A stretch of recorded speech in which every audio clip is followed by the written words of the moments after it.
They did flash it. Good morning, everybody. I'd like to call the Public Accounts Committee meeting to order. Today, we have the Office of the Auditor General and the Finance Department. But before we start, I'll ask everybody in attendance to place their phones on vibrate or silent. And we'll start with introductions to the committee, starting with Mr. McKay. Good morning and welcome, Hugh McKay, MLA for Chester St. Margaret's. Good morning, everyone. Brendan McGuire, Halifax Atlantic. Benjamin Jessom representing Hammonds Plains, Lucasville. Good morning, Suzanne Lonis-Croft, MLA Lunenburg. Morning and welcome, Gordon Wilson, MLA for Clare Digby. Good morning and welcome, Tim Hallman, MLA for Dartmouth East. Lisa Roberts, MLA for Halifax Needham. Good morning, Susan LeBlanc, MLA for Dartmouth North. As we just mentioned, on today's agenda, we have officials from the Department of Finance and Treasury Board and the Office of the Auditor General with us to discuss Chapter 2 of the October 2018 report of the Auditor General regarding Nova Scotia's finances from the 2018 public accounts. If I could now, I'll ask the witnesses to introduce themselves, please. Beginning with Mr. Pickup. Hi, Michael Pickup, Auditor General. Mike MacPhee, Assistant Auditor General. Morgan McWade, Senior Principal. Byron Rafuse, Deputy Minister of Finance and Treasury Board. Good morning, Lilani Kumaranayake, Executive Director, Fiscal Policy, Economics and Budgetary Planning with the Finance and Treasury Board Department. Good morning, Rob Bourgeois, Director of Financial Accounting. If we could now, we'll let the witnesses make their opening remarks, please. Mr. Rafuse. Thank you, Mr. Chair, and committee members. Welcome, and good morning to staff and the Auditor General's office. I'd like to make some brief opening remarks regarding Nova Scotia's finances and the public accounts from 2018 and the subsequent chapter of the Auditor General's report of October of this year. The Department of Finance and Treasury Board works to preserve the financial capacity of government to provide public programs and services in Nova Scotia by achieving fiscal sustainability for the province. Our core responsibility of the department, as a department, are establishing a sound fiscal framework and control over our public finances and providing meaningful, transparent financial reporting.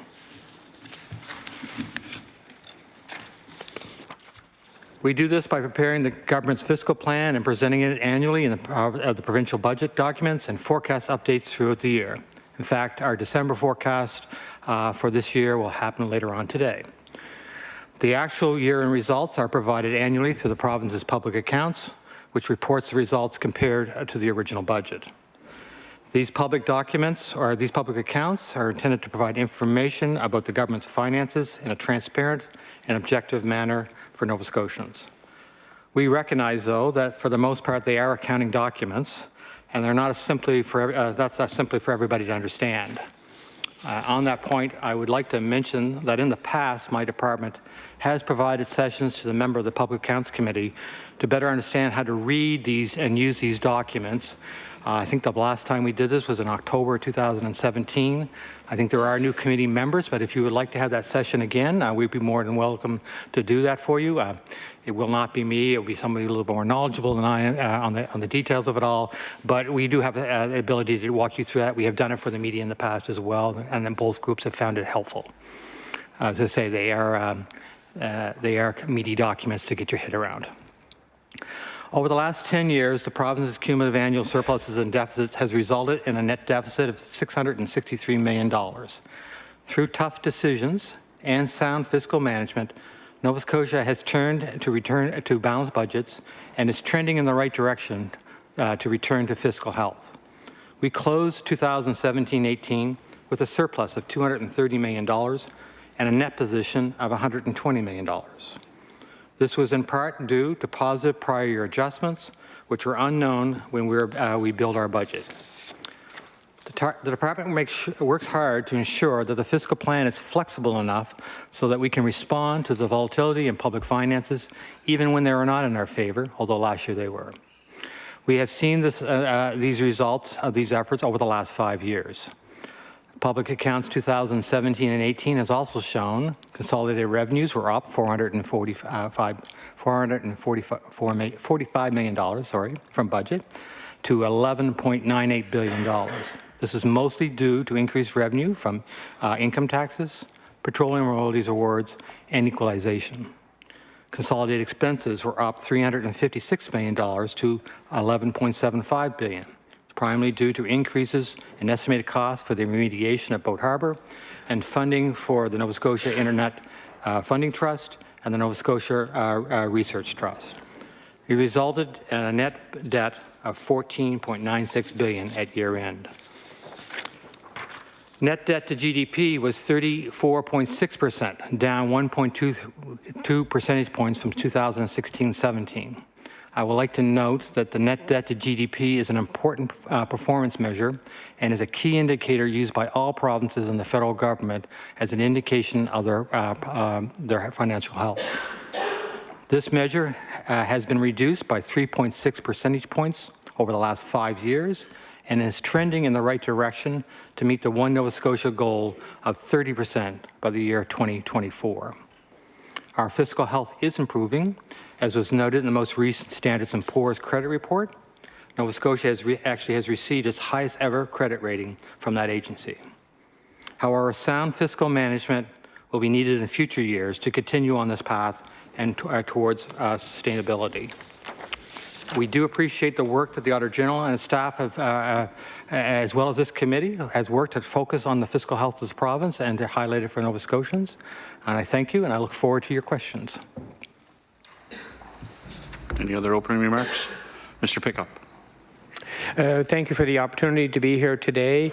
In Chapter 2, when we do Chapter 2, unlike most work that we do, this is not an audit answering an audit question, so there's no conclusions here like somebody's doing something well, somebody's not doing something well. It really is a chapter meant to encourage public discussion.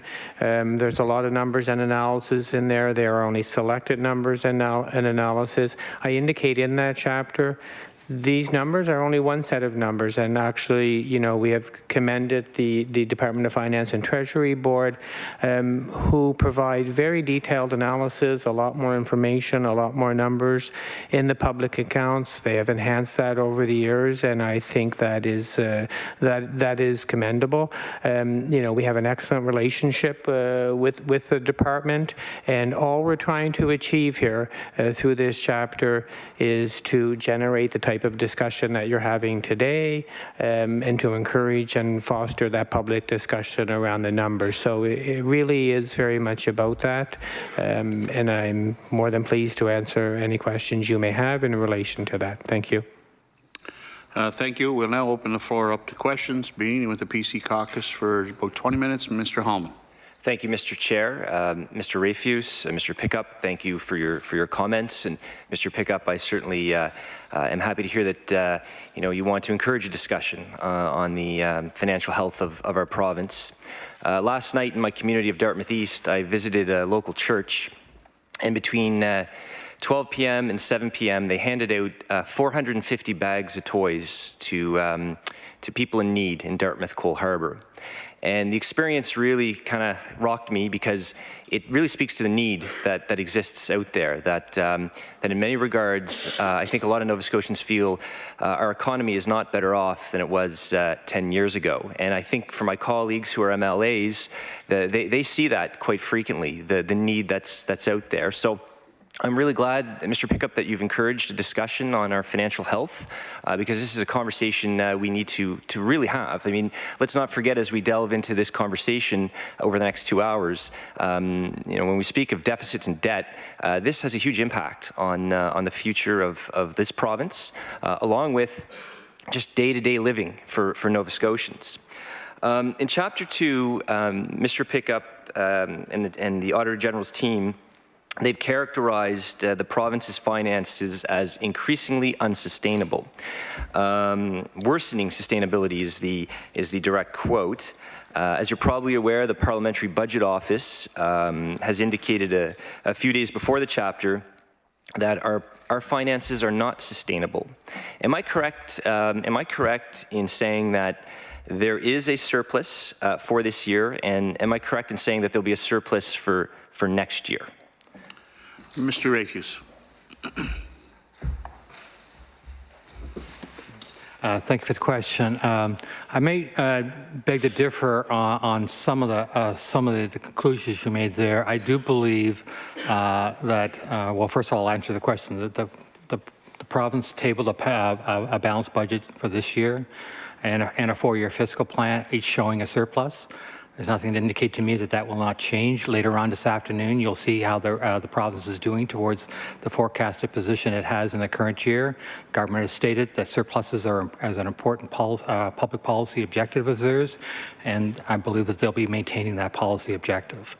On the other notion about whether or not it's sustainable, whether the Auditor General comments or even the Parliamentary Budgetary Officer, as indicated in the Auditor General's report, and you have to get some context about looking at some indicators over others. And I always point back to the net debt to GDP ratio. It is not only an indicator about the level of the debt, but whether or not the economy can afford that debt. That's really what that indicator is just trying to get at. And, the one Nova Scotia put a benchmark down as to what they thought that should be, and achieving it is. And if you look at other provinces all report on that. All are in various degrees along the continuum of that ratio. But what's the important thing is to look at how that ratio is trending. And in Nova Scotia, that ratio is trending down. It has trended down for the last number of years. Our projections in the budget and into our 4-year fiscal plan, in fact, beyond that, because shouldn't be a surprise to you that as any prudent organization, we do look beyond our 4-year fiscal plan to see where we're going as a province. That indicates to us that ratio continues to go down, given our understanding and assumptions around surpluses, and even our understanding about the level of capital investments that the province is committed to make. Those are very important capital investments that have been announced, whether it's QE2 or the redevelopment of the Cape Breton Hospital, both of which have impact net debt. Those investments in capital assets increases the size of the net debt. There's no, that's the way the math works. But that indicator, that ratio, indicates that we can, as an economy, we can afford that. Likewise, I would say, in the Standards & Poor's rating of the department or of the province, it gave it its highest rating ever. And what that's really saying is that they believe the government, the province can afford, from a debt servicing perspective, the size of its net debt, its borrowing program, and it's indicating it doesn't believe that, from what it knows now in 2 businesses, that governments have to increase taxes to do that. So to me, that says that we're on a sustainable path or heading towards sustainability. We can all pick certain indices and make an argument, but to me, that one there is the most important one. Is that, that's not an indice that we came up with ourselves as a province. It's actually a recommended indice as indicated in the Auditor General report. It comes out of the Public Sector Accounting Board in their indices. They have a list of a number of indices that they want all provinces to report. But I think they indicate I happened to be on PSAP when that recommended practice came out, indicated that the leading one would be that net debt to GDP, and that's why you see all provinces, including the federal government, using that as an indicator as to the ability to afford the level of debt. So I would say that would tell me that our sustainability is improving. Mr. Hallman. Mr. Rafuse, is it fair for me to conclude then that you dispute the Parliamentary Budgets Office in terms of what they're stating? Mr. Rafuse. No, I wouldn't say refute it. I just believe that as with any organization, we have better insight into our public finances and into the projection into the future than the parliamentary budget. All they would have is what is historical records and a look at our fiscal plan. So I don't dispute that there is, but I just believe that we have a better insight and our indices as we report them indicate that since that ratio is going down, our ability to afford at the level of services is improving. Mr. Hallman. Thank you, Mr. Chair. At the last fiscal update, $34.5 million was indicated to be the surplus. From the perspective of the department, do you see what are the threats to that surplus? Is that surplus is it in any jeopardy? Certainly, and I know when we say surplus of 30 million or 50 million people, and that's a lot of money, especially if you look at it from an individual perspective or even from a departmental perspective. But 30 million on a $11 billion organization, to me, that's you're on a head of a needle there. So it's not a lot of wiggle room, to be honest with you. Yes, there are always risks associated with that. We can have a revision in GDP numbers. We could have a revision in prior year income taxes because we are, as you may know, most of our revenues are driven from models of which we don't have certainty about what they are until 5 to 7 years actually after that year occurs. So we're driven by models, and if input needs to be adjusted, that can change off our revenues quite significantly. A small change in an input on a large base can change your revenues quite substantially. You may see some of that over the next little while. So those are types of risks, and what is needed when you have that level of risk is the ability to be flexible, the ability to adjust, to maintain not only your program objectives, either social or economic, but also your fiscal policy objectives to remaining balanced, and that requires, as I indicated, diligence and keeping your eye on the direction, but the ability to be flexible and to adjust when those things occur. Mr. Hallman. Thank you, Mr. Chair.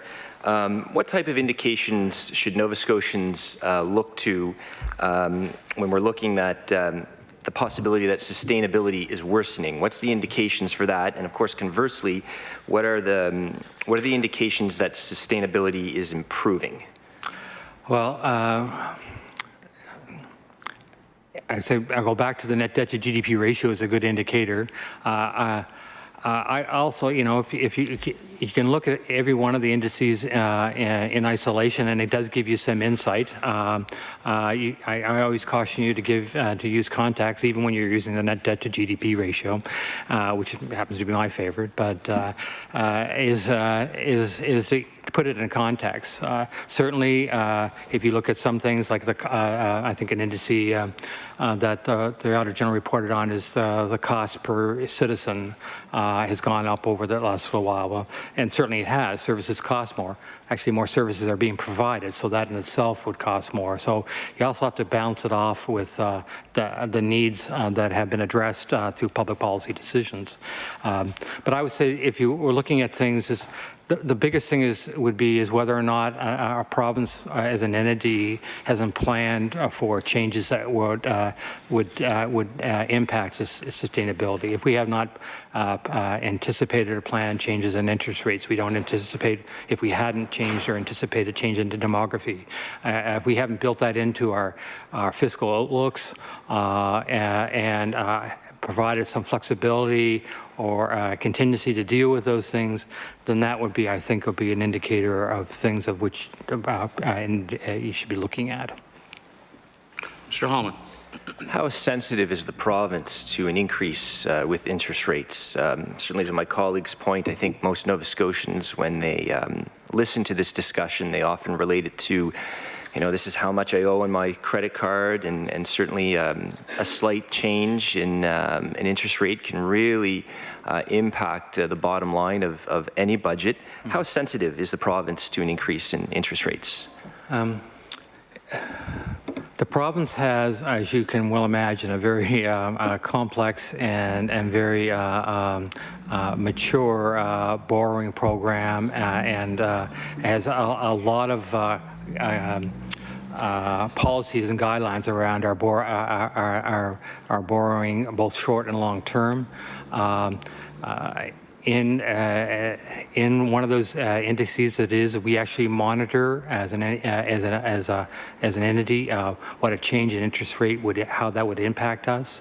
We actually have a policy that says that an unanticipated interest rate of less than a percentage point has to be under $20 million as one of the things of which way we manage our debt. As you know, our debt has a mix of fixed and variable. So when there is a change of interest rate, it doesn't necessarily have an immediate impact to our debt servicing costs or to the province, because we may have fixed in some of our debt. A lot of our debt is fixed in. We actually have maturity dates out 40 years as we either took advantage of a low interest environment or worked towards to diversify our debt portfolio. So we do manage to be able to withstand that level of volatility. We also, it wouldn't, as you would know, it would be not to be prudent. We would actually anticipate rate increases. Our staff are well attuned to what's going on to the market, are constantly talking to the banking and other lenders about what we see and what the Bank of Canada, and trying to anticipate where the Bank of Canada goes with our benchmark interest rates. So when we see interest rates rising, we actually build that into our models. We build that into our debt servicing costs, both from a budgetary perspective and into a fiscal plan perspective. So we are pretty prudent on that. But as I say, we do manage the debt portfolio to be able to withstand an unintended, or not unintended, an unplanned change in interest rate to keep that interest charge under $20 million on an annual basis. That's really our benchmark. Mr. Hallman. Thank you, Mr. Chair. One of the things that the Auditor General's report indicates is that our province has become slightly less reliant on federal transfers, but it's cited that $1 out of every $3 we receive are in they're through transfer payments. And I understand that the province is expecting a small bump in payments this year and possibly even more next year. With that being said, you know, how does that change the analysis? Are we essentially in Nova Scotia becoming more reliant on federal transfer payments?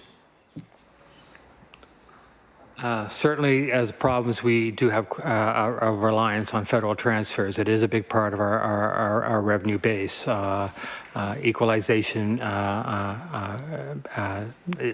being a part of that, or a big part of that. I'm not going to try to explain the equalization formula, but it goes towards our capacity to generate our own revenue compared to other provinces. So yes, we do have a reliance on that. A lot of other government transfers are, I would say, more about their participation or their responsibilities in certain programs, which means all provinces are recipients of them. And so I don't know if that's a reliance on it per se, but it's just a recognition of the due responsibilities either in healthcare, social programs, or even on cost share program, cost share infrastructures. So I don't see that changing in the foreseeable future. Even as we run surpluses, we will still be an eligible recipient of equalization, and we will be including those into our fiscal forecast. I don't think that trending is going to go up or down unless Lilani tells me otherwise. Do you have any insight on that? No, Lilani? As the deputy has pointed out, equalization actually stems from the constitutional requirement that Canadians get the same level of basic services. So based on that, the formula, it looks at what the fiscal capacity of each province is and then compares that to the average. So for the foreseeable, we would anticipate Nova Scotia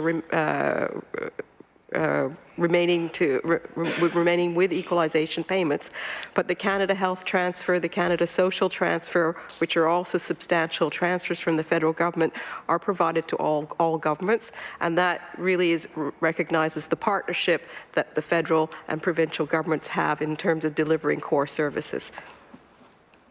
Mr. Holman. Thank you, Mr. Chair. How much do we receive through the Canada Health Transfer? I'm just going to look it up because it's about $1 billion. Mr. Holman?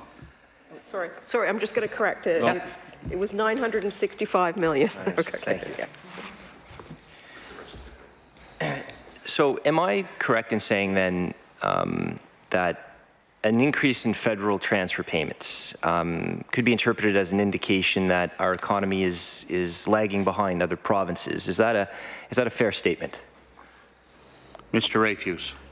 Actually, not necessarily so. If you look at the Canada Health Transfer, it's actually a byproduct of our population, or our percentage of population. So as those transfers goes up, it's because our population as a percentage of Canada's population has gone up. So that's not an indication, that's actually an indicator of population growth, nothing else.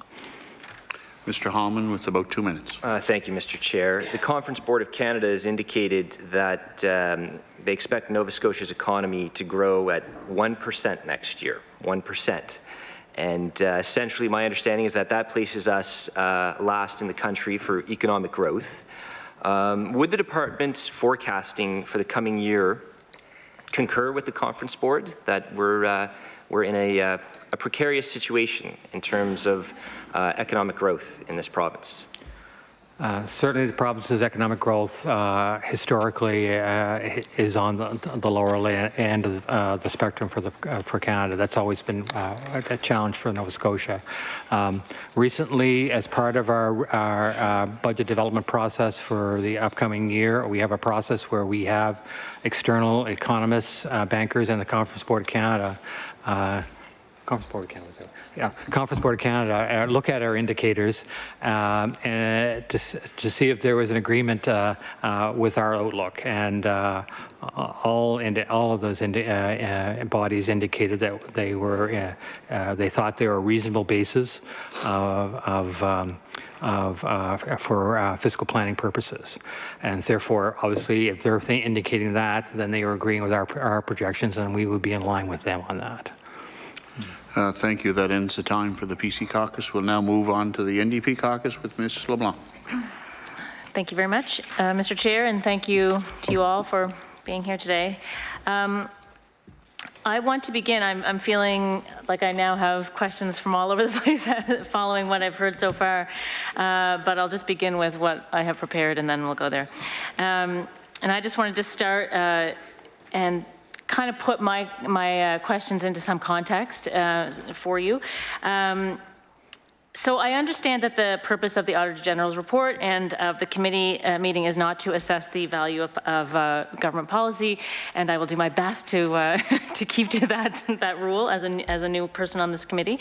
But I feel like it's very difficult to separate them in many ways because it's hard to ask questions about the effectiveness of spending and not spending and surpluses and all of those things when and I'll kind of echo Mr. Hallman's comments here, when on the ground we see, or I see a very different viewpoint in my constituency at least, and in my role as spokesperson for community services actually.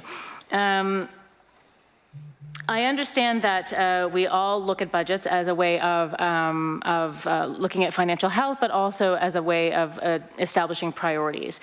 And believe it or not, I actually have a little bit of experience, although the budgets I used to manage were about $300,000 compared to this province's, but you know, it's all about priorities still, even at $300,000. And I'll get to that later. In my opinion, and I think in the opinion of our caucus, we want to see spending that supports the development of inclusive communities and prosperous communities, and a province where that we have an environment that will actually be sustainable. Speaking of sustainability, and we need to address the inequality and insecurity that many, many people in the province are feeling right now. So when we're talking about sustainability, but we're also looking at a province where we see 40,000 people going to the food banks right now, and people who are holding unprecedented levels of personal debt. I need to question this excitement around the, great assessment we've got from Standard & Poor. If we're talking about seniors who are in hospital beds because they're waiting for long-term care beds, and we're talking about child poverty rates over 30%, then I need to question what you mean by sustainable. And so that's where I'm going to start my questioning. As I mentioned, I used to run a small not-for-profit theater company, actually, and we were really proud of the fact that we were often able to, pull off a little surplus at the end of the year when we would do our financial statements. We get, a surplus here of $1,800, and again, remember the budget was $300,000 or $2,000, and that surplus began to accumulate over years and years and years. And I started saying, well, what are we doing with that? What does it mean? We didn't ever have an accumulated debt, so I know that the conversation is a little bit different, but I realized, or we realized, because we were, we were in it and we were paying ourselves with this money, that we were not paying ourselves a sustainable rate. So we were making $550 a month, or sorry, a week, and we had this big giant accumulated surplus. So we finally made the hard decision of spending some of that surplus on salaries for the people that worked for us. We were then able to work more full-time with this company. We were then able to, reinvest our personal hours into making the company grow, and right now it's in, I think, although I haven't been there in 2 years, an excellent financial position. And so I want to bring that small microcosmic example to the province and ask you, number one, about the surplus that the government is posting now in the last year, and is anticipating these 4 years of surpluses. What is going on with that surplus? Is it being slapped onto the debt? Is it being reinvested? Or is it sitting in a pot doing nothing? Mr. Rafuse. I'll try to peel that back. Certainly not sitting in a pot anywhere. When we run surpluses, what the math actually does is that we have a huge accumulated deficit from the beginning of the province's time, and that is in a deficit position on an accumulated basis. So it does bring that down. It doesn't say, it doesn't go and pay off a bond or anything like that, if that's where you're going, but it does reduces the growth of our net debt. And therefore, if our net debt is going down by default, indicators are improving, but also it also means that we're less likely to have to be able to borrow for operating capacity, which occurs when you're running deficit. You know, if you are running deficit, what it means is that you are spending more than the revenue you're taking in that year. So you're basically, to put it on a household perspective or into a small organization, which you're used to, is that when you're running a deficit, you're borrowing money to buy your groceries. It's kind of different than when you're borrowing money to buy a building or buy your home.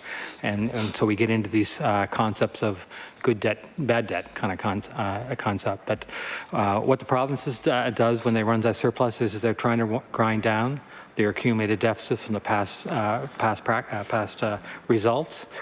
At the same time, you may have indicated, or I indicated in my opening remarks, and you would have seen in the budget last year, and was a thing, you know, a net position, and that's really what government was saying, is that we're trying to create some capacity for future projects, because on the horizon, the province knows there is a large need for some large capital projects, and that's what they're trying to get at, is trying to reduce increase their capacity to finance those projects with having the minimal amount of impact it would have on the future operating budgets, and that's where Standards & Poor comes in. What they're saying is, when they increased our rating, they're saying from their analysis, the province has a really good ability to pay off its outstanding debts. It's what they're looking. They're looking at it from a market perspective, and they're also looking at it from our ability to go to the markets to borrow. Because even when you're running surpluses, you do need to go to the market for large for capital programs, and they had insight into that. What they're saying is that Nova Scotia is a good place for bond buyers to go and buy bonds. That's what they're saying, compared relatively to other provincial, or in their world, they actually have corporate and other states or sovereign debt point of views.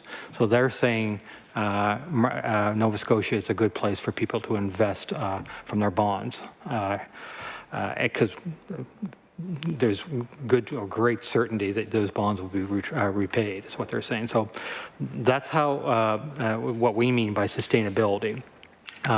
You do need to run surpluses for two reasons. You need to run surpluses to get rid of your accumulated deficits from which are on there. At some point, you need to deal with those. And as well, by running surpluses, it will have a positive impact on your ability to go to market, and it has a positive impact on the amount of money you need to set aside on an annual basis for debt servicing costs, which, as has indicated in the Auditor General report, and we have said in the past, when you're paying on debt, that means it's not going into a program. It's not providing a service that's direct to an individual. So that's a trade-off of our priorities that governments need to make. And so they need to deal with those things so that they can provide the capacity to address other service demands. Ms. LeBlanc. Okay, thank you for that. Excuse me, I'm going to skip what I was just going to say and continue on here. So in the September 2018 forecast update, it was reported that the total value of the compensation for labor, so including wages and salaries and employers' social compensation for, social contribution grew 2.7% during the first half of 2018. And then the consumer price index increased by 2.3%. So we saw that the wages are just keeping up with increased costs. We know that other jurisdictions across the country are making significant changes in wages so that they can deal with this, and that Nova Scotia is still at the back of the pack in terms of minimum wages. So I'm wondering if you can talk a little bit about how you think higher minimum wages in the rest of the country will impact our economic performance. I'm not sure. I don't think I have a view about how minimum wage in another province would impact us. We would look at what wages are in Nova Scotia and how that impacts us. So I'm sorry. Sorry. I guess what I'm getting at is, do you think that there is given that we are at the low end of minimum wages in Nova Scotia, do you think that there is a risk or that we will lose workers to other jurisdictions and therefore, have the economic impact because of that? Sorry, I now understand your question. I actually, when workers are making their decisions as where they go for work, I believe they would look at the relative cost of living. Certainly, in those jurisdictions that have a higher minimum wage, the cost of living is higher. So it's hardly hard to compare minimum wage from one province to the other. If you look at the cost of housing in Toronto versus the cost even in Halifax, there's quite a bit of difference there. So minimum wages have different impact and should be different from those different market perspectives. Certainly there is certain demands for certain skilled labor in Nova Scotia, but it's not at the minimum wage level. And do you think that if, can you talk then about how a minimum wage increase here would affect our economic, or higher than what we've seen, the increase, like for instance, a $15 minimum wage or a leap to something higher like other jurisdictions? Can you talk about your impression on what that would do for our economic development? I don't think we've actually, I don't think I have an impact analysis about what raising the minimum wage would be, sorry. Okay, that's okay, thank you.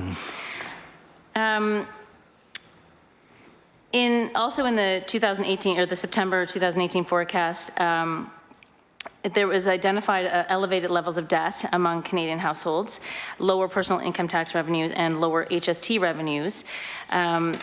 As a province, the median individual after-tax income is about $28,000. So with low wages, increasing debt, and increasing costs of carrying that debt, it would be suspected or not surprising if consumer spending was to decline.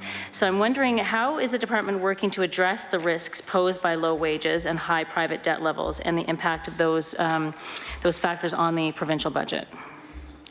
Certainly from an individual perspective on the level of debt, that's really a concern that has been addressed nationally. And as you may be aware, that there have been changes in the banking requirements for what they refer to as a stress test on an individual basis on an individual perspective of the affordability of a mortgage. I believe that those tests were designed for markets other than the Nova Scotia markets, especially in the housing markets. They were designed for the Montreal, Toronto, and Vancouver markets where people were overextending themselves. Certainly, you wouldn't see that to that extent in Nova Scotia, certainly, but high levels of debt are a concern. And we do monitor that from a perspective of what that means from a spending perspective and then in turn on our revenues. But I don't believe that national concern is actually the one that would be prevalent here in Nova Scotia. Ms. Lamont? Oops, sorry.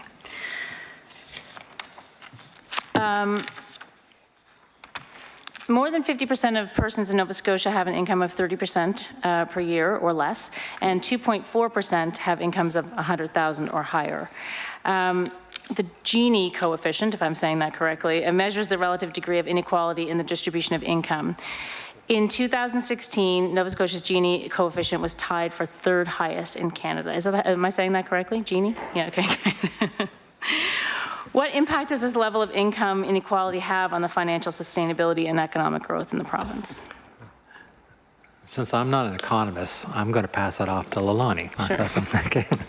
Lilani? So the way that we deliver economic growth, you can have strategies. For example, we've seen in the U.S. where there are tax cuts which typically favor the better off.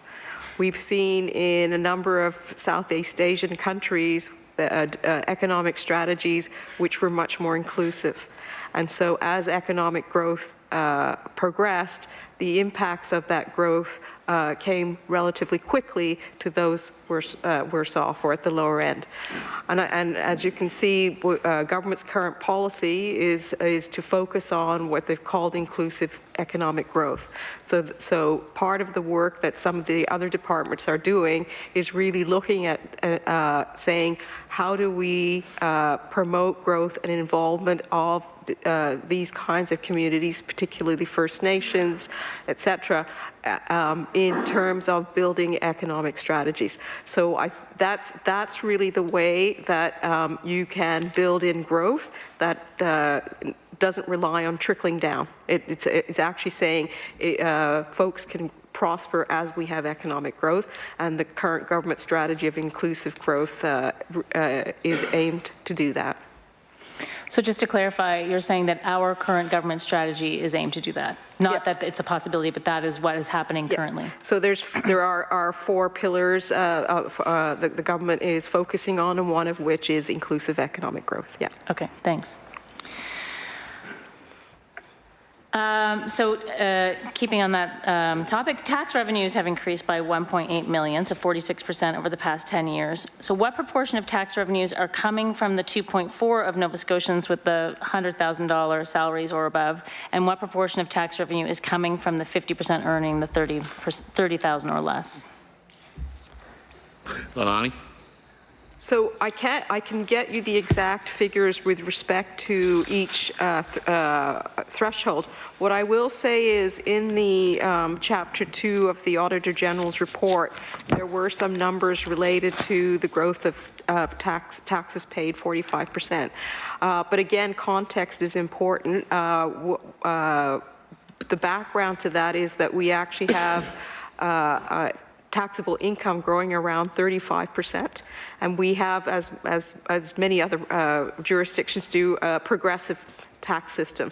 So really, as you earn more, you have a higher proportion of the tax you pay.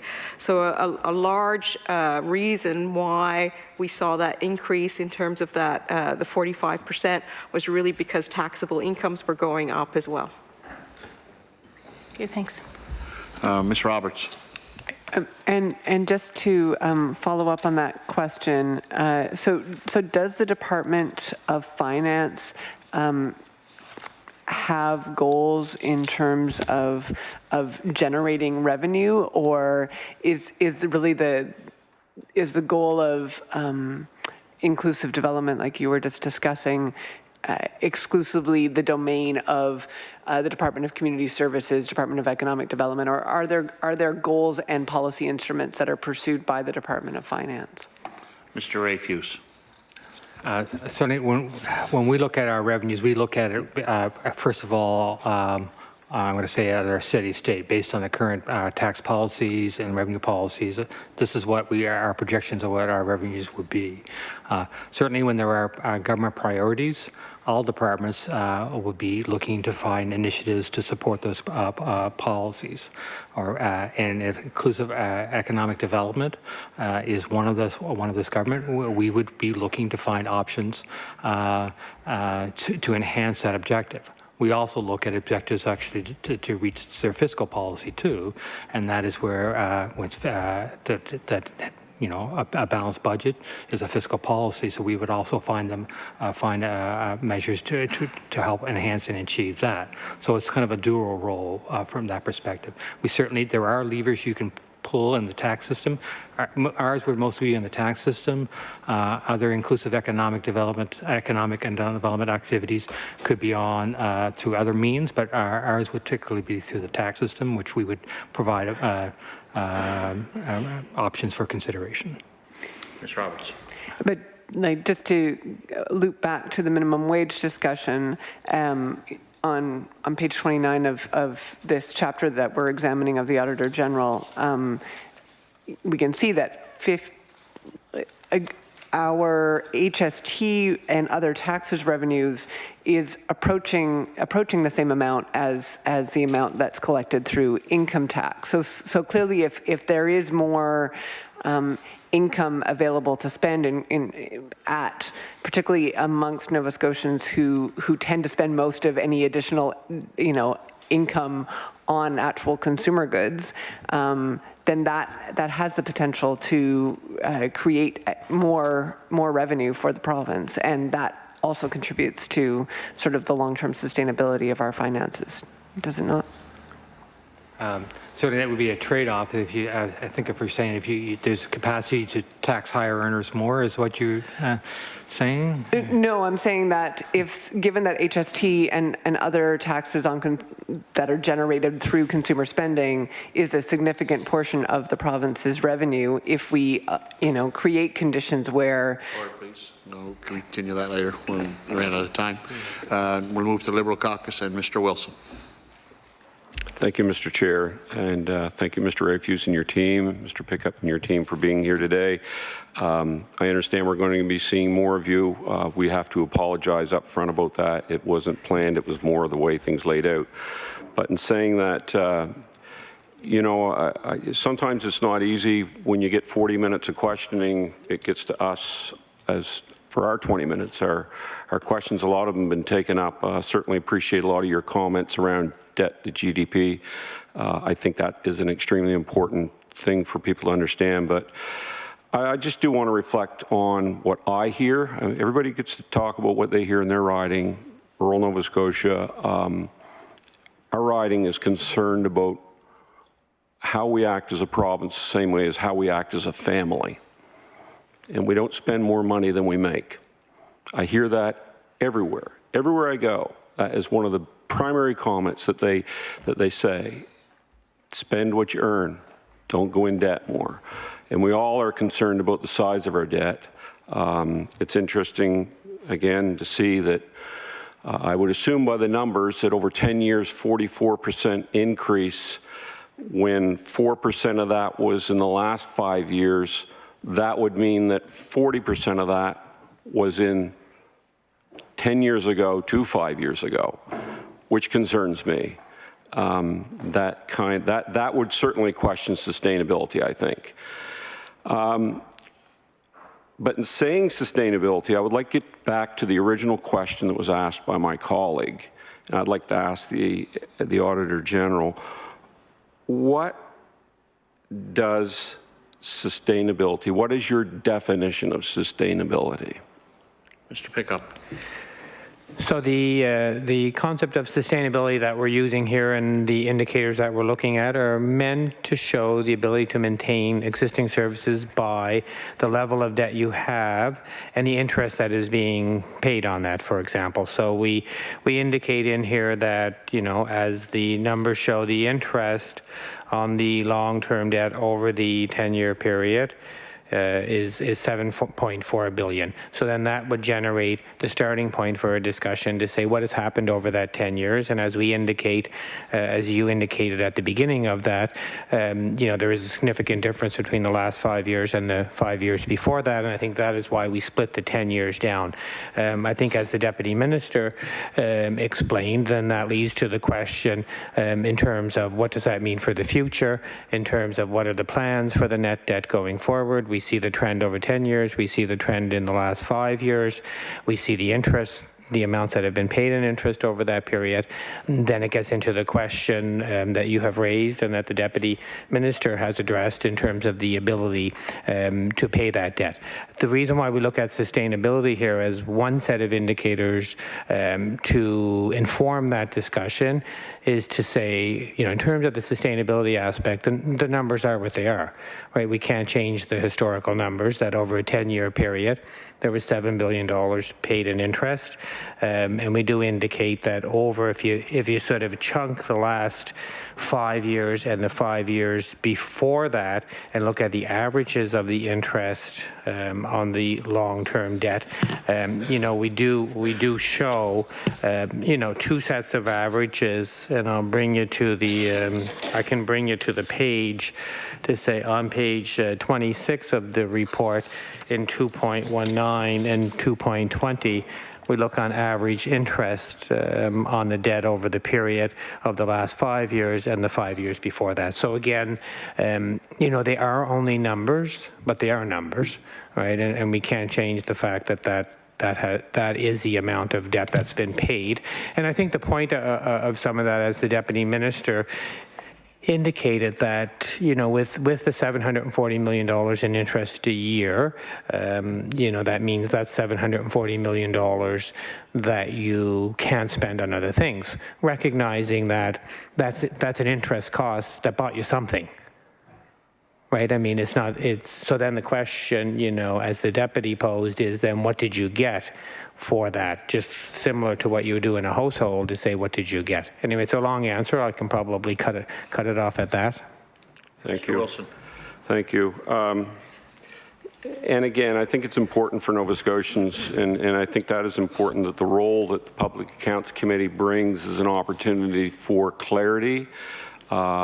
Certainly, you know, nobody disputes a witness when a witness speaks here. That's an interesting thing to always remember. When a deputy minister speaks, when a AG speaks, that they're speaking to facts there, and we have to be cognizant of that. So I think it's important that the role that we play here at Public Accounts is a conduit for the general public to be able to get real information of what's really happening in Nova Scotia. And again, I go back to my community. Sometimes, it's funny enough, I sort of gauge the health of the community by how many half-ton trucks are at the car dealership. And I will tell you right now that the amount has grown exponentially in rural Nova Scotia. I always count the amount of cranes there are in Halifax that are up. That's another indicator. And I do know that we are challenged also. I have those people that are marginalized that are in my office all the time, and I think it's important for us to always be cognizant of that. Outside of the box question, one thing that we're discussing a lot in the news today and yesterday and down the road is oil prices. And it concerns me, you know, how that can touch on the financial health of a country. And what is being done in Department of Finance in regards to oil prices. And I know that seems a little bit maybe of a strange question to ask, but I'm concerned, and how are we protecting ourselves from that? Mr. Rafuse. Actually, I think there's two ways in which we're looking at oil prices or commodity prices, or maybe three ways in which we kind of monitor that to make sure that we understand it and therefore we can accommodate or be flexible within the fiscal plan. First of all, we look at it as a consumer of oil products and what it means to the program and services in which we offer, from the buildings we heat to the like, and we to get an understanding about what is an appropriate allocation on those budgets that have this from schools to hospitals to whatever. And so that would be one aspect of which we look which we would look at it. We do look at it from what it means to the economy of Nova Scotia, and certainly when and we are a confederation, and whether we like it or not, how one does, it does impact the other. And when a province such as Alberta, because of the struggles of the oil industry are struggling, that does impact us. It impacts us from the businesses that we have in Nova Scotia that have business relationship with the oil industry. And also, quite frankly, it makes our offshore more difficult because our offshore is a very high cost oil production, and with oil prices suppressed, that means exploration or development there is quite problematic. But on a more immediate basis, we do participate in a national corporate tax sharing agreement on corporations, and therefore, as the national pool goes down, that impacts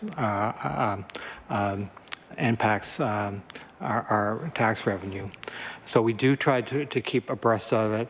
And you'll see things on the first aspect. We do try to ways to encourage exploration through other means other than or long-term means.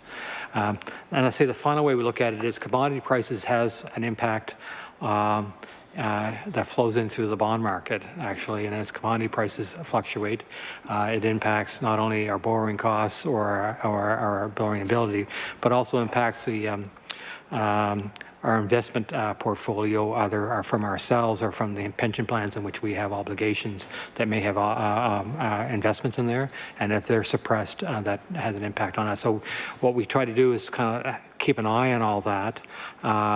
And then if there was a particular Nova Scotia sector industry, there would be discussions with them about what the province could do. Mr. Wilson. Mr. Pickup, if it's short. Mr. Pickup. It's very short, and only because I think it's relevant. It's a bit unusual. We give some auditor assurance every year to the House on the revenue estimates that the Department of Finance prepares, and that doesn't happen in every jurisdiction. And we have found that it's a reasonable process. Yes, they're going to vary, but we will be doing that again as part of the budget. The other thing I would point out that, of course, revenue is an estimate, but something that gives me some faith when we do that work is that if you look at the actual number, 2018, for example, 11.9 billion of revenue, the estimate was 11.5. That's not in my opinion, that's not a huge swing, and we do give an opinion. So it's very quick, and thank you for that chance. Thank you. Do we track money, seafood exports, for example, huge revenue generator for the province? Do we track money from all the different sectors that's new money that's coming into the province? Is that something that is watched? It's one thing to just keep spinning money around in an economy. It's another thing to have new money coming in. Mr. Rafuse. Yeah, certainly we do track exports for all our sectors and see where the growth is, both actually international exports and also interprovincial exports. I'm going to ask Lilani if she has any kind of information she'd like to share on that, but we definitely track all that. Lilani? In fact, our economics division is what's known as a National Statistical Agency representative. So we are the holders of all the very detailed Stats Canada data in the province. And part of that data would be things like what is the value of seafood exports by province. So we have, and it goes down into very tiny detail in terms of sectoral definition. So we maintain all of that data, and certainly we do look at that quite systematically. It's part of the work that we do as we look at fiscal updates, but in particular, departments will come to us and say, can you give us a sector profile? So our economics division spends quite a bit of time doing these detailed sector profiles, which would include things like the value add from that. Okay, and just one final question for me before I pass it on to my colleagues. You had mentioned earlier in a question, but you didn't elaborate on bad debt and good debt. In my house, it's all bad. I'm just curious of what does that mean, and is there a proportion of good debt and bad debt that we have as a province? Mr. Rafuse? Certainly, and not to overly simplify it, but because others get mad when I do that, but I will. To me, good debt would be debt in which you are investing in an asset that has either service potential into the future, or if it were a business, economic potential, but mostly ours is service potential. So when you're investing in infrastructure, buildings, long-term assets, that's good debt. That's what in your household, that would be your home. Bad debt would be where you're borrowing to pay your current needs. And so when you're running operating deficits, in my world, we call that bad debt. So if you look at the net debt position of the province, since we are now running surpluses, the ratio of what I would call good debt the bad debt has changed. It used to be more than 50% bad debt. It's gone down below that now. I forget my exact numbers on it, but to good debt. And as we project into the future, based on the fiscal plan that's been given, the four-year projection, as well as our internal projections into the future, we see that ratio actually improving even more as the province maintains surpluses. And then makes substantial investments in, I say, like projects like the Q2 redevelopment, the Cape Breton Healthcare Complex, and a rather robust highway development program. Those are all long-term assets that have service potential to the citizens into the future. So therefore, good debt, future tax revenues for those who receive the benefit of those assets are the ones who will be paying for it, not just the current taxpayers. Thank you. Turn my questions over. Ms. Lawrence-Croft. Thank you. This is rather interesting. I want to talk about the aging population and its impact on healthcare. I represent the two communities that have the largest number of seniors per capita in the province, Lunenburg and Mahone Bay. Some people would say that that is a liability. We think it's an asset in Lunenburg County. Many good things come from having a large seniors population. When I look at the some of the highlights on your sheet, 52% of the health care costs are for the 20% of Nova Scotians age 65 plus. So, and I also note on page 49 the costs with the Department of Health and Wellness, and it seems the increase in seniors pharmacare is noted. Also, ambulance services increase, and also funding to long-term care seems to be some of the reasons for the higher expenses and increases in healthcare. I'd just like to have some comments about, is there anything we're preparing for? This isn't just a trend, this is here to stay for a while. So is the department planning anything to offset some of this, or how are they looking into the future with these increased costs? Mr. Rafuse. Certainly the change in demography is one in which ourselves and many line departments need to know and have a good understanding on as they're making their projections into the future. To change demography, I'm not sure how much I can do about that, but actually there's two ways to do that, and one is an immigration strategy.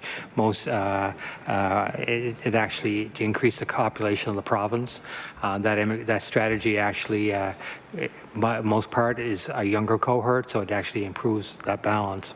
But but it is equally importantly, is that as departments are planning, particularly like the Department of Health or Community Services, and they look at their client base on getting older, and that's not a phenomenon unique to Nova Scotia. That's one in which many jurisdictions are dealing with.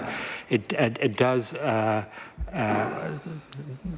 necessitate having the proper tools to be able to plan. We actually help them on the projections of as we look at that age cohort and how it moves through.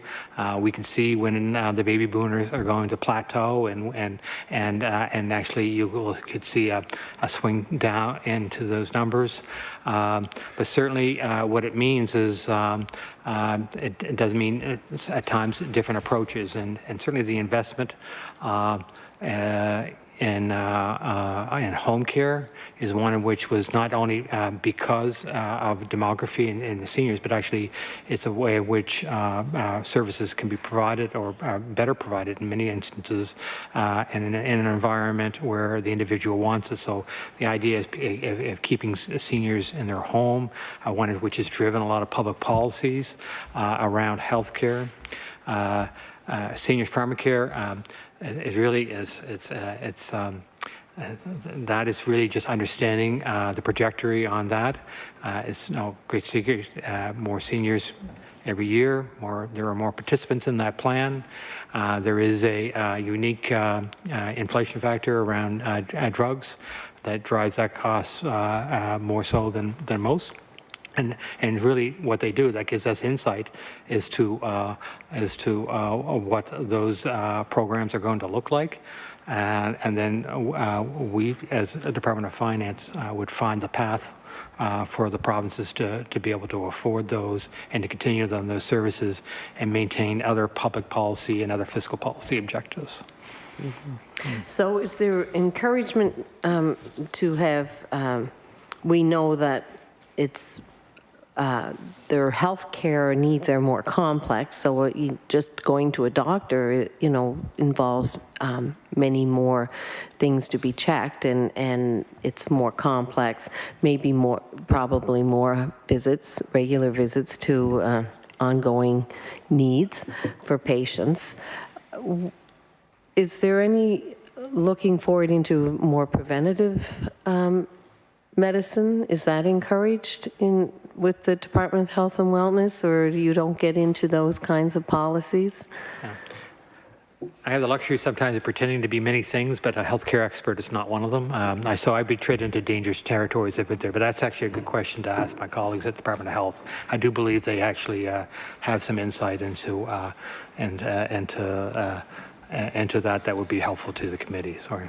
Okay. Order, please. That concludes the 20-minute round for the Liberal caucus. We'll now go to 3 14-minute rounds, beginning with the PC caucus and Mr. Hallman. Thank you, Mr. Chair. Let's talk a little bit about projections. I know when I was a classroom teacher, when I was supervising student teachers, I'd always tell them to have a plan B, project what could happen. We know that there's a lot of global instability in terms of markets right now, specifically with our trading relationship with China. And due to that, there's talk of recession, which is something you never want to hear, but it is what it is. It's the talk that we're often hearing. And that talk of recession could potentially even put the meager projection of the Conference Board of Canada's growth rate of 1% at risk. Does the department have a position on the likelihood of a recession, and what would be the plan to sort of to weather that potential economic downturn? Thank you, Mr. Chair. Mr. Rafuse. I don't know if I have a perspective on whether it's going to happen. We do have it as a potential risk in our projections, because it would be foolish if we did not. I mean, at some point, particularly the U.S. economy is going to have to slow down. It's been on that run for a while. One of the things that can weather us through that storm is to ensure that our businesses and our exporters diversify their markets so that they can remain profitable and look to markets other than just the U.S. or even to China. Even though the China market has been a great success rate story for Nova Scotia businesses. But if you look to be able to mitigate those things, you look for your businesses to diversify and to look into other markets. And you can see our Nova Scotia industries looking into other Southeast Asian markets, and also through the colleagues at the Department of Business and NSBI, is to encourage businesses to take advantage of the opportunities that a trade agreement with Europe will have. And because there are great advantages, or there will be great advantages to Nova Scotia from that trade agreement, just from proximity to the European market, is that one could say that Nova Scotia is well positioned. And if you are able to do that, then you can, as a business, and therefore our tax revenues that are derived from that, and you can mitigate the risk of a downturn in any one industry, or any one country or another.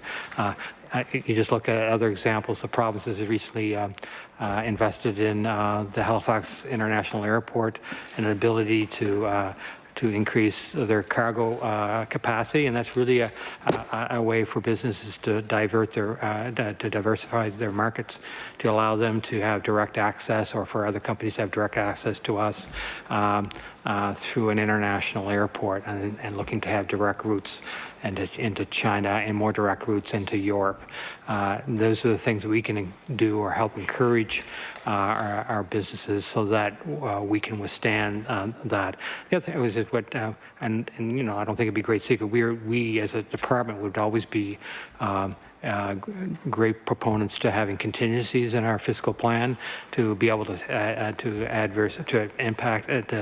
withstand those types of changes. Hard to do when you're in deficits. Really not much sense to have a contingency when you're in debt. But when you're running operating surpluses, is the ability to have the ability, we call it, to be flexible, to adjust to other changes and conditions. And we continue to promote that as a good, prudent thing for governments to employ. Mr. Holman. Thank you, Mr. Chair. In the early 1990s, there was a profound downturn in the Canadian economy, and that downturn, I think, showed Canadians that debt can be very problematic in a time of economic recession.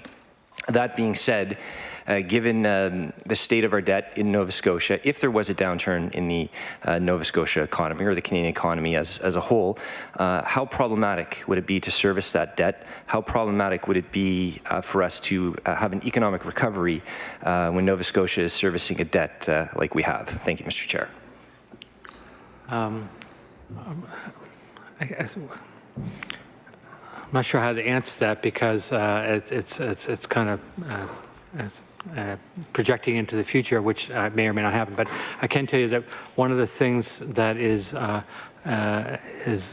although the economy in Nova Scotia is a slower growth rate than other economies in Nova Scotia, in Canada rather, it doesn't have that boom-bust cycle that others have, and therefore we are somewhat protected from those types of things. And it's probably a byproduct that we're not have a great reliance on resources like an Alberta or Saskatchewan would have, or Newfoundland. So they have to be better prepared for those ups and downs in the cycle where we're a more steady state. So we do prepare for the unexpected, but we don't have the wild swings that others do. Mr. Holman. Thank you, Mr. Chair. If we do prepare for the unexpected, was consideration given to use the surplus to pay down debt?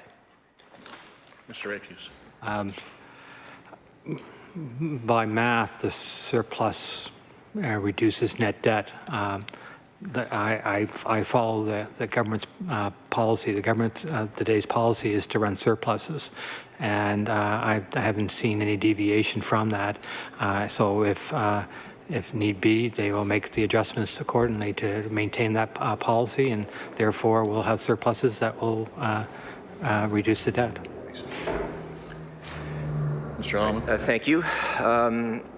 For many Nova Scotians, they see the Ivany report or the One Nova Scotia Commission as sort of the blueprint forward, the path forward for economic prosperity for our province.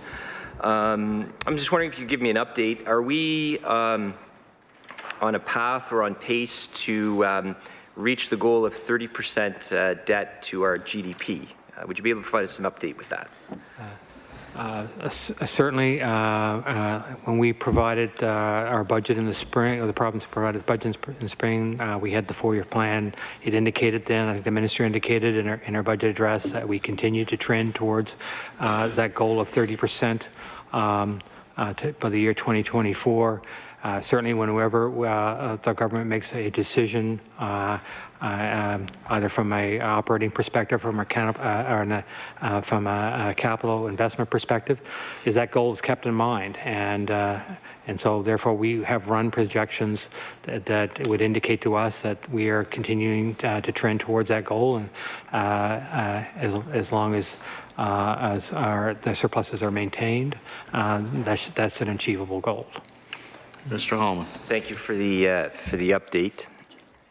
The Auditor General's chapter says that revenues have increased by $2.7 billion in the last 10 years, and but expenses have increased by $2.9 billion in the same period of time. You know, my reading of that is, you know, it tells me a decade ago, and in some respects, we were $200 million better off than we are now. Is that a fair statement? Is that a fair conclusion? I think that's those numbers indicate that, again, we maybe a little bit of context is needed, and I would look at where those the trend lines are going on those lines. Certainly, if you look at that 10-year period, that's what the numbers are. But if you look at the revenue projections, they are trending up or steady. The expenditures projection are being contained. So the last couple of years has been there's been a downward on that. So compare the last years to the first years in that analysis. So I wouldn't say they were better off 10 years ago, or sorry, what did you indicate is that they're just snapshots. You got to give it some context about what's behind those numbers. Our revenues are up. You know, personal income tax revenues are up because salaries are up. HST revenues are up because people have the money to spend more, so our revenues are up. Expenses are up because it does cost more to provide services, but compared to 10 years ago, there are more services that are being provided that weren't provided 10 years ago. So you've got to take that into the context of the public policy decision to provide those services. Over the last while, every government has introduced an enhanced service for one area or another, as when the need has been identified. So it's really the trajectory on those is what I would say are the more importantly or the more recent trajectories. Mr. Holm.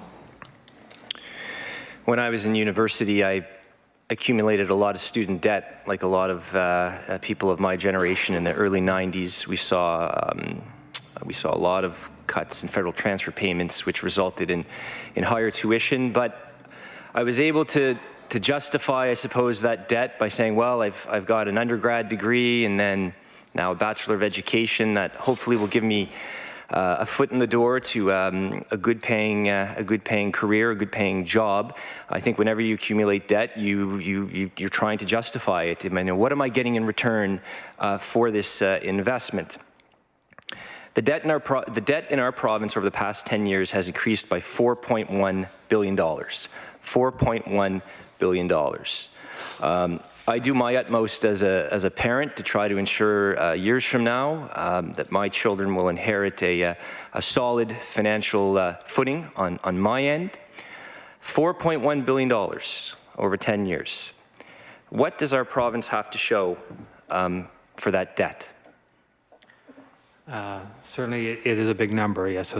So, to give you some perspective on what that has provided, I mean, some of it actually is, there is still a net accumulation of deficits over those 10 years. But if you look at what it has, the province over the last 10 years has bought $442 million of land. It's done that for various reasons, from protection to other items. It has invested over $700 million in buildings and land improvements. It has put $900 million into highways.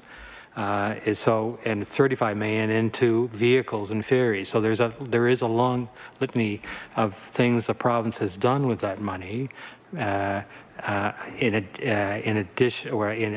addition to earning operating deficit. So there is quite a large increase of capital assets for those assets, some of which I just mentioned, a lot of which were leveraged by taking advantage of federal infrastructure money to cost share some of those initiatives. So yes, there was a heavy investment in capital acquisitions. Governments decided those were priorities, and and Nova Scotians received the benefit of those. So those are kind of some of the examples of some of the things that would have been the reason why the net debt went up so much over those last years. Mr. Holman, with just about a minute. Thank you, Mr. Chair. As you know, Mr. Rafuse, the province is looking at making significant investments billions of dollars in healthcare infrastructure over the next few years. Based on what we've been discussing today, based on our economic projections, based on our accounting, can the province afford those investments? So I always go back to that indicator, net debt to GDP ratio, as an indicator of the ability to afford that debt. When government was making the decisions to advance those investments, particularly in the healthcare sector, the two larger ones, but declare that when I say QE2 development, and that it takes into account the renovations of Dartmouth General, the renovations of Hants, and the changes in the outpatient center that will be built. We did we overlaid those projected costs, and we overlaid them on top of the existing capital program, and we ran those indicators based on our projection of where the economy is growing. And as I said, those indicators continue to trend towards that 30% goal with those investments. It will require discipline and for governments to make those investments and also maintain their surpluses. But that was the advice and analysis we provided to government to let them make those decisions. Okay, that ends the PC Caucus. Ms. Roberts. Thank you. I'm going to start with just continuing the line of questioning a little bit around our demographics in Nova Scotia. And I wonder if in the department there's analysis happening about whether the increased proportion of our I guess senior demographic 65 and plus is that to what extent is that driven just by Nova Scotians who've spent their working lives here aging, and to what extent if at all, is that driven by actual inflows of older people choosing to retire in Nova Scotia because of lower real estate costs and also because of a history of working in other provinces and then retiring here? I have Lilani there. As part of the work, our economics division does do demographic modeling, and so they do model both inflows and outflows by age. I don't have the exact numbers, but we do maintain a sense of who's coming and who's leaving the province by age cohorts. And so from your memory, can you speak at all? Do we have net inflows or net outflows of at that older age? I know that we just recently, I think, switched from a net outflow to a net inflow at the younger age bracket. Yeah. I don't have that with me, but I can certainly provide it. But overall, we are now in a position to that we are having net inflows, and that's the first time in a long time that the province has been in that situation. Okay. The Deputy Minister referred earlier to the health transfer and how it is reflected of our percentage of population of the Canadian population total. Is that a risk given our particular demographic profile in Nova Scotia? Is the fact that our health transfer is based on just straight percentage of population, is that a risk for our finances moving forward? Mr. Rafuse, sorry. Certainly, that's something that the province has put forward to the federal government. We've been on record is that a straight population one is not one which is that is best for Nova Scotia. It's actually not best for anybody on land of Canada. It does not take into account the determinants of health or the change in demographics. As you may appreciate, that transfer came in from a previous federal government that didn't really negotiate. They just actually said this is the way it's going to be, and a per population one does favor other provinces if you are not a growing population. If our population continues to grow, like it has the last couple of years, we will see that transfer go, it has to grow in a larger percentage of the total population, not just grow, and so there are risks associated with that, but to be honest, we would have preferred, and we did advocate at the time, for a transfer that was based on not just solely population, but took into account demographics and particularly the aging population. Okay. Another risk that I see, but I don't see reflected in in the discussion thus far is climate change.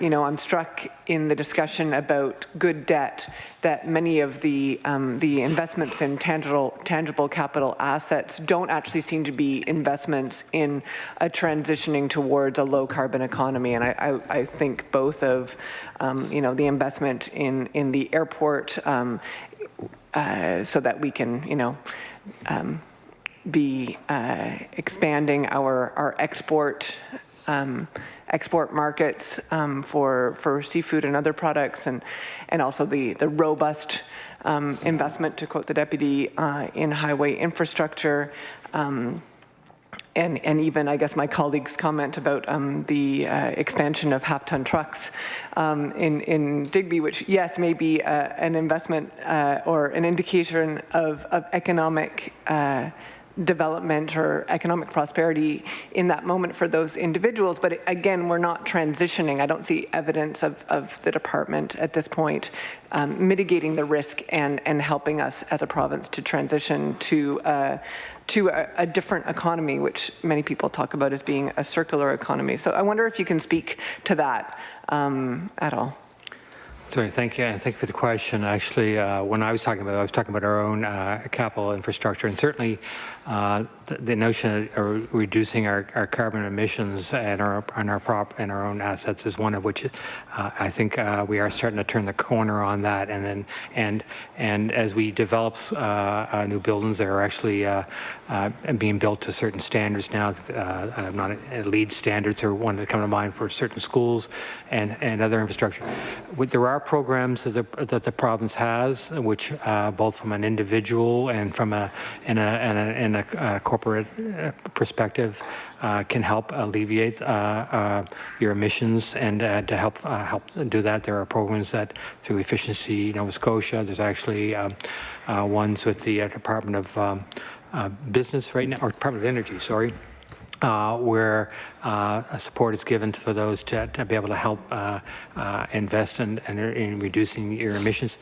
And there are active conversations about how to access monies at the federal level, both for our own infrastructure and for our citizens, where the federal government has made funds available to reduce emissions.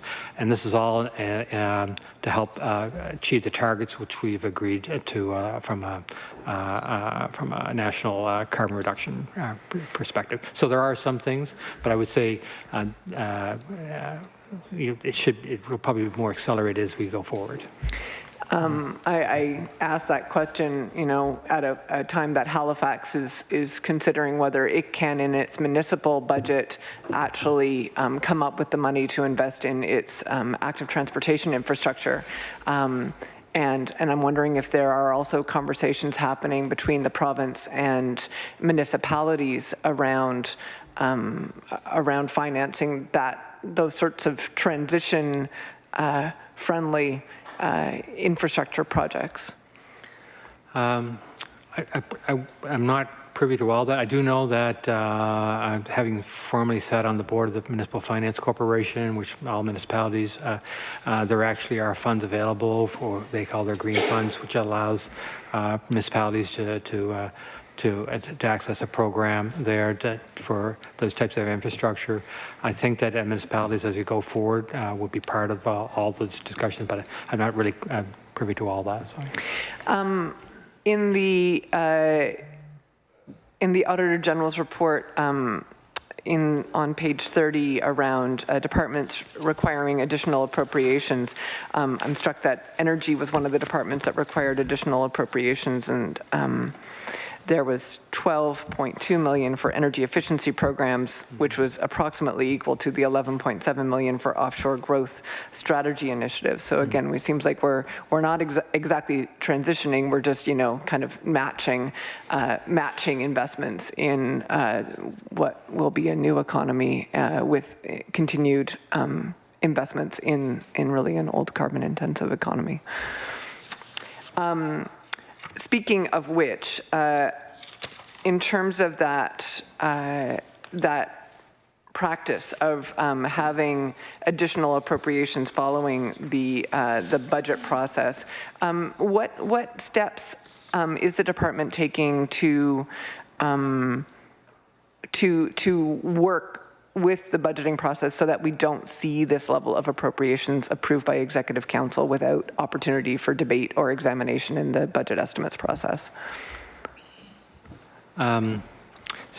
Additional appropriations occur for, I'm going to say, two primary reasons, or maybe one of which is when a program of which has been debated in the House and where the underlying utilization of that program was greater than anticipated, and therefore more an appropriation needs to be given to that entity to continue on that service. I'll just use pharmacare. I know it's not the one, but if there was more seniors than anticipated and that caused the Department of Health to go over, then that would be one type of additional appropriation. The other type is where it's a conscious decision to make an investment or change a parameter or program, and that is when the government has decided that it has the means to do so. And when I refer to the flexibility in the plan, of which it was not able to, for certainty, do that in the budgetary process because our revenues are subject to change, and didn't want to commit itself to that program until it had the opportunity to gain that certainty. On both of those circumstances, the role of the Department of Finance and Treasury Board is to take in the financial impact of that to the Treasury Board and Executive Council for consideration for approval. The first one, quite frankly, the discretion is probably not there in a whole lot. On the second one, it's a discretionary process, and our role is to not to mitigate them that, but and ensure that they make an informed decision around those types of things, and that they fully understand both the program and the financial impact of doing a decision that requires the approval of an additional appropriation. Thank you. I want to go back again one more time to this idea, this concept of good debt. Is there a point where an investment in a tangible capital asset is not seen as a good debt? I mean, I know, for example, that certainly in Nova Scotia and in the legislature, we hear a lot from rural MLAs about roads that are tangible capital assets, which are not being maintained at a level that people can actually use them. And then we add more road infrastructure, which will also require, you know, if not immediate annual maintenance investment, but certainly within 10 years we'll need significant annual expenditure, which becomes then an operating expense. So, you know, where are we at in terms of considering whether we are investing good debt in what are in fact unsupportable tangible assets? That's a subjective call. I would say, for the purposes of my demonstration earlier about good debt, bad debt, I've characterized all investments in capital assets as good debt. But you're right, some decisions may not be the wisest one. What we have to ensure that is that both through our procurement practices and our evaluation of these things, is that there is a kind of a close examination about whether or not those types of investments are the ones of which are going to say are good value for the amount invested and how you invest it.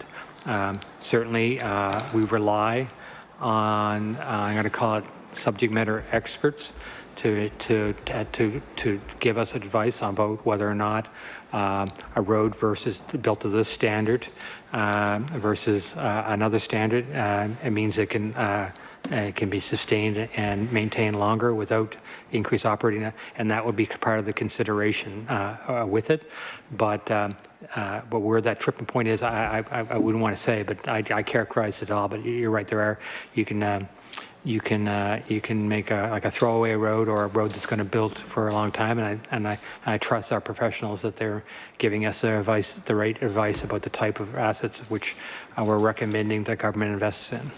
And there is, of course, also schools of thought that think that investment in social infrastructure can result in more revenue coming into the province. For example, investment in robust, affordable childcare, which can allow more people to enter the workforce and result in revenue that way. So even though that might be seen as an expenditure, it can also result in more revenue. Certainly, and that would be on our operating side. There's certainly a lot of things on the operating side would facilitate that, either on the social side or it's even social housing or programs which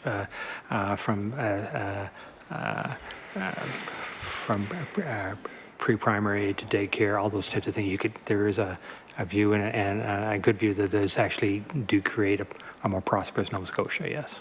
Order, please. That concludes the NDP's time. We'll now move to Liberal Caucus. Mr. Jessom. Thank you, Mr. Chair. Mr. Rafuse, did you have anything more to add to that? Okay, cool. I just have a quick one, and then Mr. McKay is going to play cleanup here. I'm curious about this expression or this term net debt per capita. How are those figures realized, and how relatable are they to individual Nova Scotians? Mr. Rafuse. The term net debt can be a little confusing because when most of us think about our debt, we think about like our mortgage. But net debt is probably a little more all-inclusive than that. It does take in the amount of what we refer to it as our market debt, the amount we've borrowed. But it's an element of our net advancement or net investment into capital assets as well. And so it's been deemed as a more a holistic view over net debt. The accounting term of it is the difference between our financial assets and our financial liabilities. And the Auditor General's report does try to get into it. And that's a measure of the amount of financial assets we have available to us right now to pay the debts we have right now. And that's really what it's trying to get at, and how much of the future, how much of that current debt is the obligation of future tax revenues or future tax payers. And that's where I simplistically get into the term good bet, bad debt, where those in capital assets are going to be used by future generations and therefore future taxpayers. So how important is that to communicate? I guess that's subjective, perhaps. But. It is, and so we tried to indicate that in our public accounts, right or wrong, we need to be very. We're factual in the public account. We don't provide a lot of color commentary. I don't think our auditor would allow us to, and so it's hard to give the context sometimes of what things are. We do describe what they are and how they're measured, but what it really means sometimes can get a little lost. So we do try to do that through other yourselves, or even I mentioned earlier that we do have a how to read the public account session that's available to members here. We also do that to the media as well, so that they can understand what these measures actually are trying to get at. Through the chair, thank you, folks. Mr. McKay is going to wrap up now. Mr. McKay. Thank you, Mr. Chair. I represent a primarily rural riding, very dependent upon natural resources from the land and the sea. And I'd have to say that I'm shocked. I'm actually dismayed to hear in a forum such as this that anyone would question investments in our cargo capacity at the Halifax airport when that is something that is going to enable my constituents and constituents all over rural Nova Scotia to be able to not maintain, but to grow their family's economic sustainability and future. And I appreciate Mr. Rafuse's response that there are many things being done to achieve carbon reduction in carbon footprints and so forth.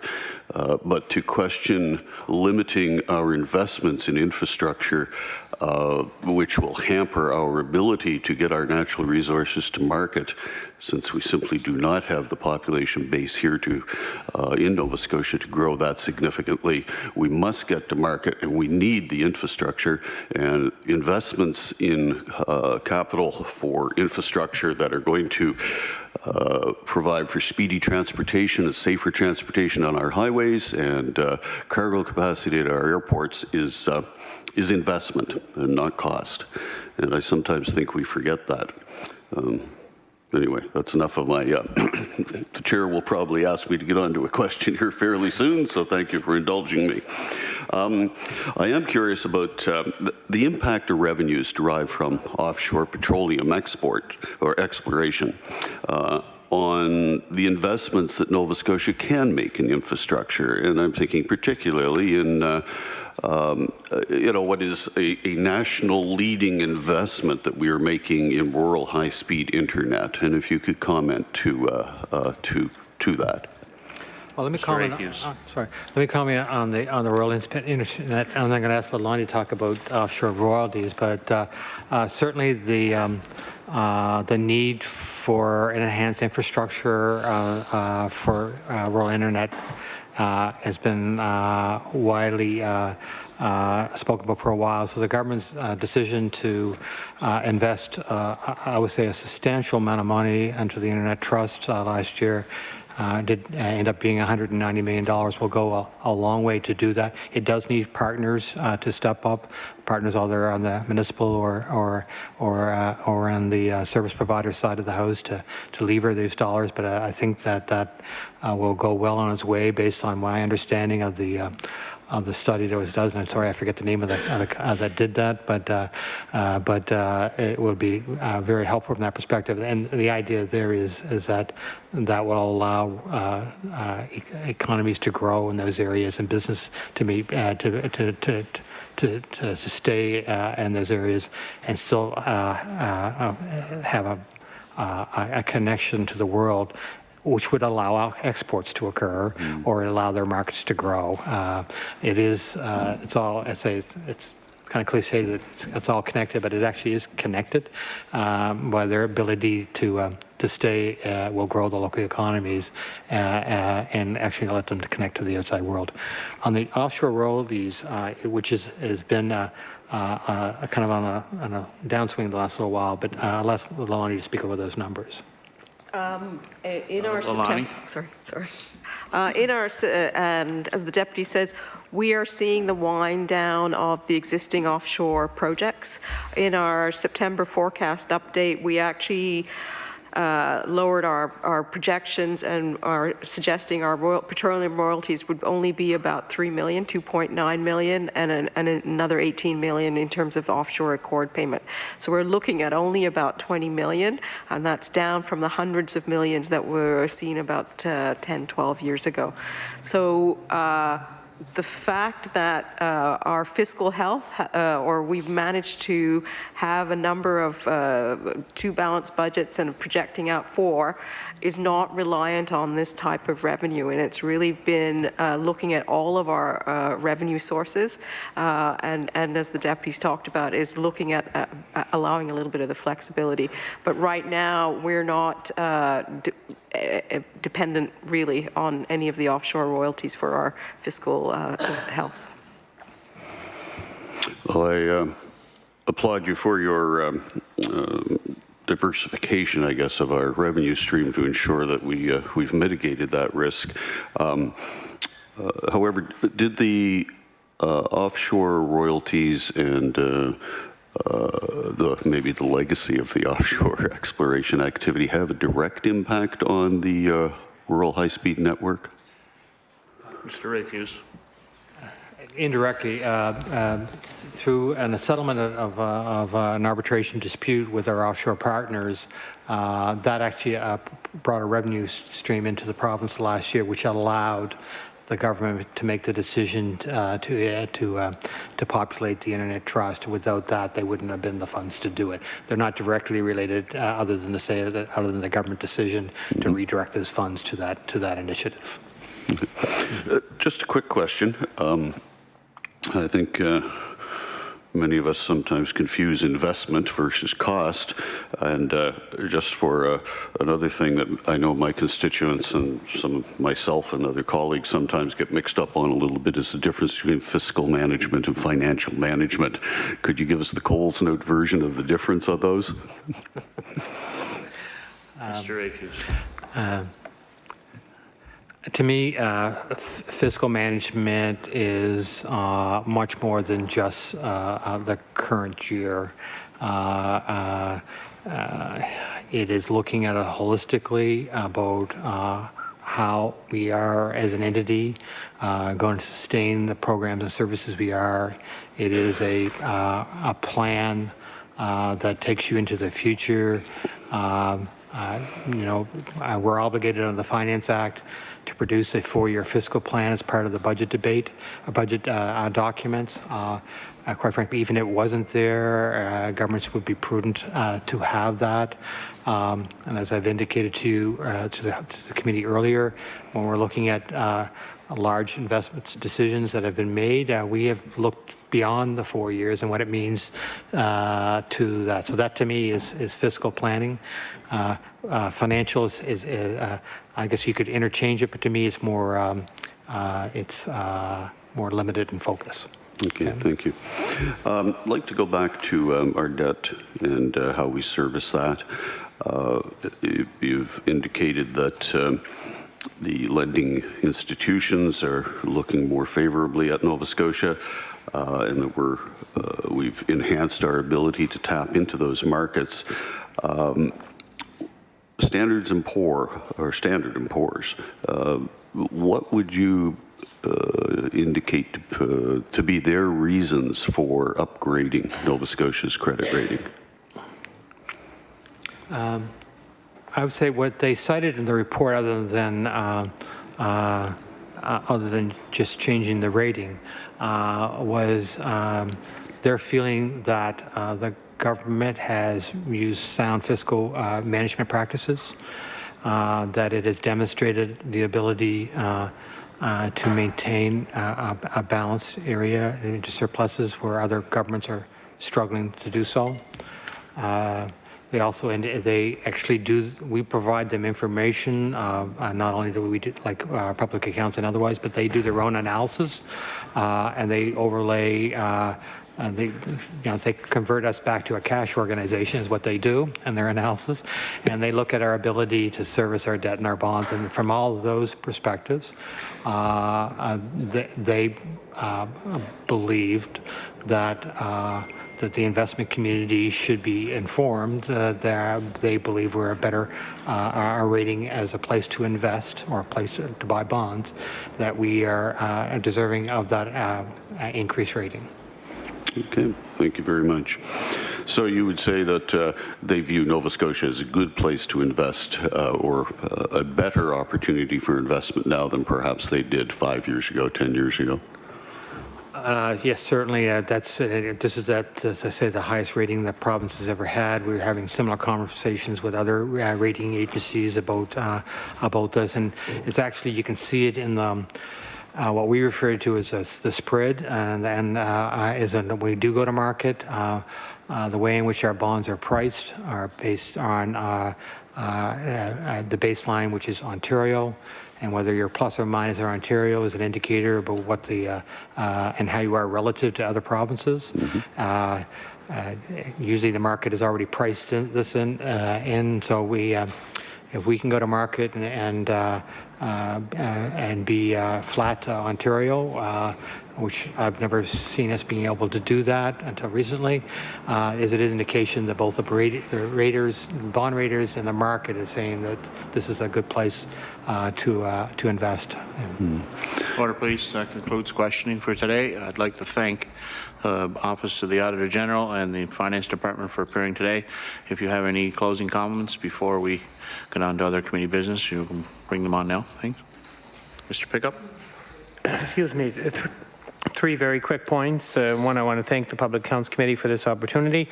Thanks to the folks at the Department of Finance for the great cooperation we had in doing this, and thank my team for the hard work they've put in giving up much of their summer, and I very much appreciated it. I know everybody appreciates all that they do. Two, the second quick point I would make is listening to everything today.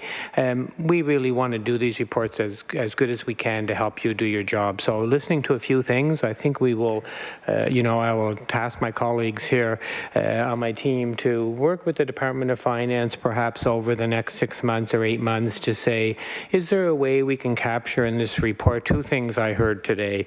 One is on this, how do we explain the ability to pay? How do we get that debt to GDP in there? What does that mean to people? How does that relate to all this? Can we build something in on that?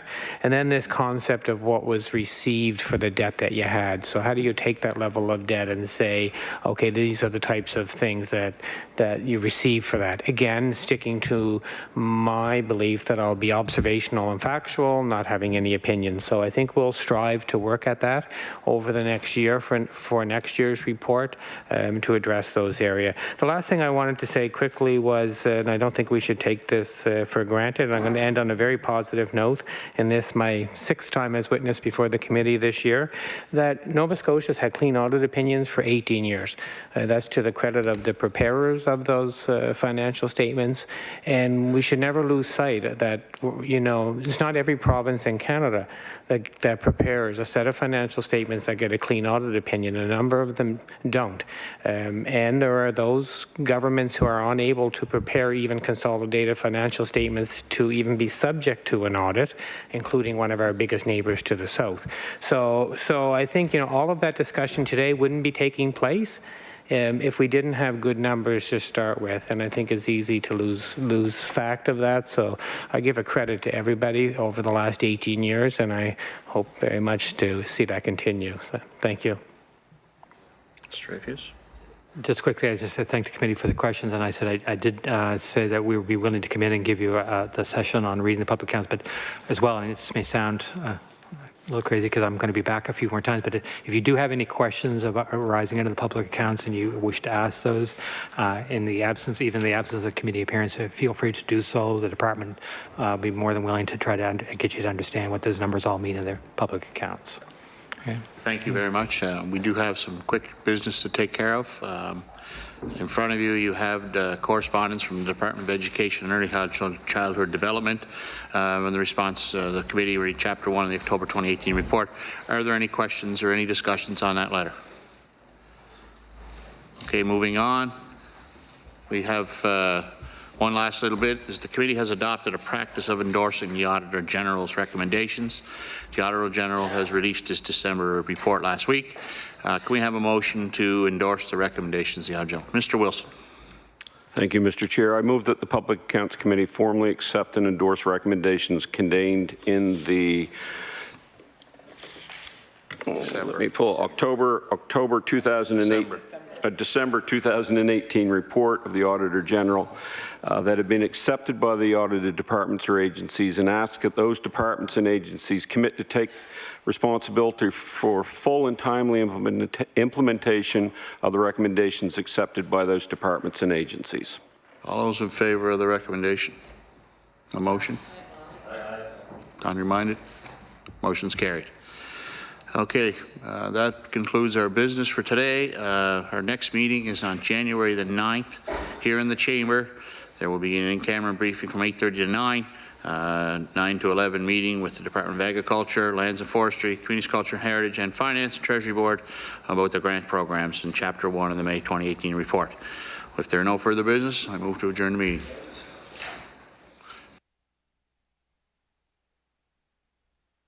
So we can have our subcommittee meeting. I've got it.